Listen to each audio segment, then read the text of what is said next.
Material কথার অর্থ জানো? ম্যাটেরিয়াল কথার অর্থ হচ্ছে উপাদান। ম্যাটেরিয়াল কথার অর্থ কি? উপাদান। উপাদান, উপাদান বলবো। অর্থাৎ আমরা একটা জিনিস পড়ছি, কি পড়ছি? যে মূল ম্যাটেরিয়াল যেগুলো আছে, এই মূল ম্যাটেরিয়াল নামগুলো থেকে কি হয় বলো? যে নাউনের উৎপত্তি হয়, মূল ম্যাটেরিয়াল নাউন থেকে যে নাউনের উৎপত্তি হয় তাকে কমন নাউন বলে। ঠিক আছে? এখন একটু খেয়াল করো যে এই নিচের দিক থেকে আসি আমরা। এই যে রিং আছে, কি আছে বলো? রিং। রিং কি থেকে তৈরি হয়? গোল্ড থেকে তৈরি হয়। গোল্ডটা কিন্তু ম্যাটেরিয়াল নাম, রিংটা কমন নাম।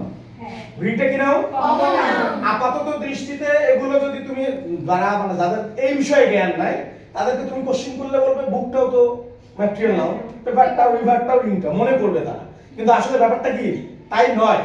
তার মানে ম্যাটেরিয়াল কথার অর্থ হচ্ছে উপাদান। কি বলো? মানে কোন জিনিস থেকে কোন জিনিস উপাদান বলতে আমরা কি বুঝি?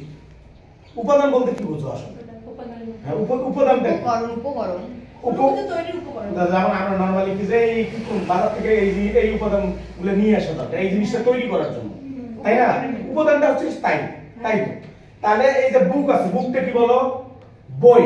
আরেকটা জিনিস মনে রাখতে হবে যে ম্যাটেরিয়াল নাউনটা কিন্তু আনকাউন্টেবল। ম্যাটেরিয়াল নাউনটা কখনোই কাউন্টেবল না, তার মানে এটা গণনা করা যায় না। মানে তুমি একটা জিনিস যদি বিভিন্ন ভাবে চিন্তা করো তাহলে এটা বুঝতে সুবিধা হবে। তাহলে ম্যাটেরিয়াল এটা উপাদান, ম্যাটেরিয়ালটা কি মূলত হচ্ছে উপাদান, উপাদানবাচক। আর এই ম্যাটেরিয়াল নাউনটা কি? আনকাউন্টেবল, কখনোই কাউন্টেবল নয়। এখন এই যে বুকটা আছে, বুকটা কিন্তু বুকটা কি বই।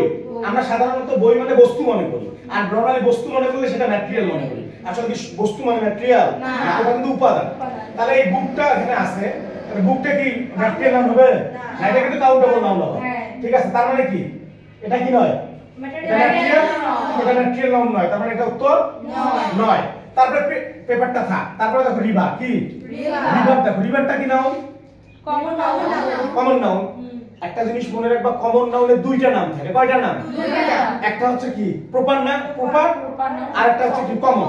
যেমন আমি যদি বলি রিভার মানে হচ্ছে নদী, নদী বলতে পদ্মা একটা নদী, পদ্মা, পদ্মা নদী, পদ্মা, পদ্মা যখন হবে তখন সেটা কি প্রপার নাউন, আর যখন নদী হয় তখন সিঙ্গুলার নাউন। বুঝছো কথা? তার মানে প্রত্যেকটা কমন নাউনের কয়টা নাম? দুইটা নাম থাকে। যখন নির্দিষ্ট নাম হয় তখন সেটা কি প্রপার, আর যদি সাধারণ নাম হয় কমন নাম। আচ্ছা, তাহলে রিভার এটা কি? এটা কখনোই ম্যাটেরিয়াল নাউন নয়। আর রিং কি বললাম? রিং হচ্ছে গোল্ড থেকে রিং তৈরি হয়েছে, মানে সোনা থেকে। এই গোল্ডটা হচ্ছে মূল ম্যাটেরিয়াল, মানে এটাই গোল্ডটা কিন্তু ম্যাটেরিয়াল নাউন, কিন্তু এই গোল্ড থেকে যেহেতু কি তৈরি হয়েছে? রিং তৈরি হয়েছে, তার মানে কি রিংটা হচ্ছে কমন নাউন, তার মানে এটা কখনোই ম্যাটেরিয়াল নাউন নয়। এই যে পেপারটা আছে, এই পেপারটা কি? এই পেপারটাই হচ্ছে কি ম্যাটেরিয়াল নাউন, এবং এটাকে কি করা যায় না, তার মানে এটা পরিমাপ করার বিষয়। তাহলে ম্যাটেরিয়াল নাউনের মূল কি হচ্ছে যে ম্যাটেরিয়াল উপাদানবাচক। কি বাচক?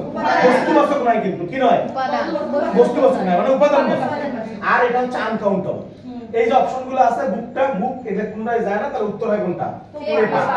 পেপারটা কি ম্যাটেরিয়াল নয় বলো? হ্যাঁ, পেপার থেকে অনেক কিছু তৈরি হতে পারে। পেপার থেকে কি যখন তৈরি হবে তখন সেটা কমন নাউন। কথা কি বুঝছো? পেপার থেকে কি তৈরি হয় বলো? বুক তৈরি হয়, তাই না? তখন এই বুকটা কিন্তু কমন নাউন, তাই না? আবার যখন বইয়ের নাম হবে যে ইংলিশ বুক, তার মানে কি সেটা আবার প্রমাণ, বা বইয়ের একটা নাম হইলো, বুঝো না?